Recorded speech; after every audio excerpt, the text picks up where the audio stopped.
তৈরি করব বাঁধাকপির মধ্যে কাবলি ছোলা দিয়ে একদম ইউনিক একটি recipe. Welcome back to my channel S কিচেনের পক্ষ থেকে আমি শেফালি নিয়ে এসেছি আপনাদের জন্য আরও একটি নতুন স্বাদের নতুন রেসিপি। একদম ইউনিক একটি রেসিপি। বাঁধাকপি তো আমরা অনেকভাবেই খেয়ে থাকি, তো আজ আমি তৈরি করব একটু নতুন স্বাদে। তো এখানে নিয়েছি দেখুন 400 গ্রাম বাঁধাকপি খুব ভালো করে কেটে ধুয়ে নিয়েছি। আর নিয়েছি 100 গ্রাম কাবলি ছোলা। কাবলি ছোলাটা আমি 7 থেকে 8 ঘন্টা ভিজিয়ে নিয়েছি। নিয়েছি মিডিয়াম সাইজের দুটো আলু। আলুটা ভালোভাবে কেটে জলে ভিজিয়ে রেখেছি যাতে কালো না হয়। আলু কিন্তু কেটে সবসময় জলে ভিজিয়ে রাখতে হয়, তাহলে আর কালো হয় না। আমার আরও নিত্য নতুন রেসিপি পেতে আমার চ্যানেলটিকে সাবস্ক্রাইব করুন আর পাশে থাকা বেল আইকনটিকে অল করে রাখুন, যাতে সবার প্রথমে আমার নোটিফিকেশন আপনার কাছে পৌঁছে যায় আর আপনি অতি সহজেই দেখে নিতে পারেন। দেখুন এখানে নিয়েছি একটা কুকার। তো এখানে দিয়ে দেব কাবলি ছোলা আর দেব পরিমাণ মতো জল আর দেব পরিমাণ মতো লবণ আর পরিমাণ মতো হলুদ দিয়ে আমি এই ছোলা 3টে ছিটি মেরে নেব। ছোলাটা এমনভাবে সিদ্ধ করব না খুব গলবে আবার না শক্ত থাকবে। প্লিজ ভিডিও দেখা শুরুতে একটা লাইক দিয়ে ভিডিওটি দেখা শুরু করুন। আপনার একটা লাইক আমাকে অনেক দূরে এগিয়ে নিয়ে যেতে সাহায্য করবে। দেখুন ছোলা তো আমি সিদ্ধ বসিয়েছি, এখানে একটা মশলা রেডি করব। তবে এই রেসিপি কিন্তু সম্পূর্ণ নিরামিষ। তো নিরামিষ রেসিপি বলে এখানে কিন্তু একটু আদা বেশি ব্যবহার করতে হবে। এখানে আমি নিয়েছি 1.5 ইঞ্চি পরিমাণে আদা, নিয়েছি একটা টমেটো। টমেটো কিন্তু দানা ফেলে দিয়ে নিয়েছি। নিয়েছি হাফ টিস্পুন ধনের গুঁড়ো, হাফ টিস্পুন জিরের গুঁড়ো আর হাফ টিস্পুনের একটু কম লঙ্কার গুঁড়ো দিয়ে অল্প একটু জল দিয়ে খুব সুন্দর একটা পেস্ট করে নেব। এই রেসিপি কিন্তু আমি একদম অল্প মশলা দিয়ে রান্না করব, কিন্তু খেতে অসাধারণ টেস্ট হয়।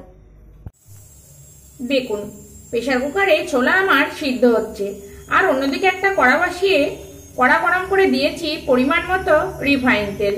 তেলটা আমি গরম হতে দেবো। আমি রিফাইন তেল দিয়ে রান্না করছি, আপনারা চাইলে সর্ষের তেল দিয়েও কিন্তু রান্নাটা করতে পারেন।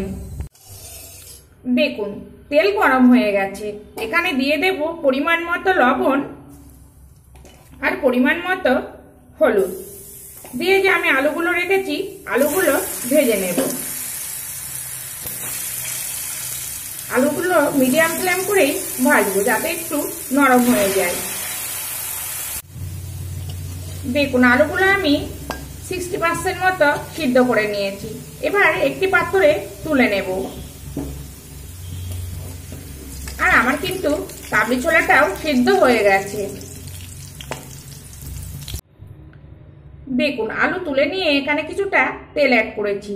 ফোড়নে দেব গোটা গরম মশলা, দিয়ে দিয়েছি 2টো এলাচ, 2টো লবঙ্গ আর 1 টুকরো ডালচিনি, দেব গোটা জিরে আর দেব শুকনো লঙ্কা। তো যেহেতু আমি এটা নিরামিষ করছি তার জন্য কিন্তু এখানে আমি গোটা গরম মশলা, জিরে ফোড়ন দিলাম, শুকনো লঙ্কা। আর আপনারা যদি আমিষ করেন সেক্ষেত্রে কিন্তু পেঁয়াজ ফোড়ন দিয়েও এই রেসিপিটা করে নিতে পারেন, খেতে কিন্তু অসাধারণ হয়। তো এবার এখানে যে আমি মশলা মিক্সিতে করে রেখেছি সেই মশলা দিয়ে দেব আর দেব মশলার বাটি ধুয়ে জল আর সঙ্গে দিয়ে দেব কালারের জন্য হলুদ দিয়ে খুব সুন্দর করে মশলাটা কষিয়ে নেব। দেখুন মিডিয়াম ফ্লেম করে কিন্তু আমি মশলা কষিয়ে নিয়েছি আর দেখুন কত সুন্দর কালার এসেছে আর তেল কিন্তু ছেড়ে দিয়েছে। যত ভালো মশলা কষানো যাবে তত কিন্তু রান্নার টেস্ট ভালো হবে। তো দেখুন এইবার আমি এখানে যে বাঁধাকপি কেটে রেখেছি এই কপি দিয়ে দেব। তবে আমি এখানে বাঁধাকপি ভাপাইনি, আপনারা চাইলে কিন্তু অল্প একটু ভাবিয়ে নিতে পারেন। তবে কি না ভাবালেই এই বাঁধাকপি রেসিপি খেতে অসাধারণ হয়। দেখুন এখানে দিয়ে দেব পরিমাণ মতো লবণ। যেহেতু আমার আগে হলুদ ব্যবহার করা আছে এখানে কিন্তু আমি হলুদ ব্যবহার করব না। এবার একদম লো ফ্লেম করে বাঁধাকপিটা একটু নরম করে নেব।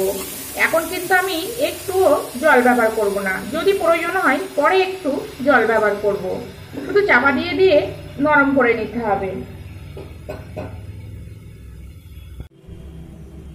দেখুন 5 মিনিট আমি লো ফ্লেম করে চাপা দিয়েছি। তো দেখুন কতটা জল বেরিয়েছে। এরকম চাপা দিয়ে দিয়েই কিন্তু বাঁধাকপিটা সিদ্ধ করে নিতে হবে। আর এইভাবে যদি বাঁধাকপি রান্না করা যায় এর স্বাদ কিন্তু অসাধারণ হয়। সিদ্ধ করলে বাঁধাকপির কিন্তু সেইভাবে টেস্ট আসে না। আবারও চাপা দিয়ে রান্নাটা করব, তবে মাঝে মধ্যে কিন্তু অবশ্যই চাপা খুলে একটু নেড়েচেড়ে দিতে হবে, তা না হলে কিন্তু তলায় ধরা লেগে যাবে।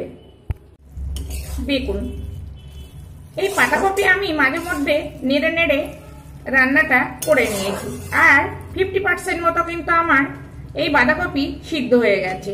এবার এখানে দিয়ে দেব আগে থেকে ভেজে রাখা আলু, আর সঙ্গে দেব যে আমি কাবলি ছোলা সিদ্ধ করে রেখেছি সেই ছোলা। তো আপনাদেরকে দেখাই ছোলাটা আমি কেমন সিদ্ধ করেছি। খুব বেশি সিদ্ধ করলে কিন্তু খেতে ভালো লাগবে না। দেখুন জাস্ট একটু চাপ দিলে গলে যাচ্ছে। এবার আমি কিন্তু মেশাবো না, আবারও চাপা দিয়ে রান্নাটা হতে দেব, আর মাঝে মধ্যে কিন্তু একটু নেড়ে দেব। দেখুন 5 মিনিট আমি চাপা দিয়ে রান্নাটা করেছি। এবার নেড়ে দেব, আবারও চাপা দিয়ে রান্নাটা করব। যেহেতু বাঁধাকপিটা সিদ্ধ করা না, অবশ্যই কিন্তু একটু ধৈর্য ধরে সময় নিয়ে রান্নাটা করতে হবে।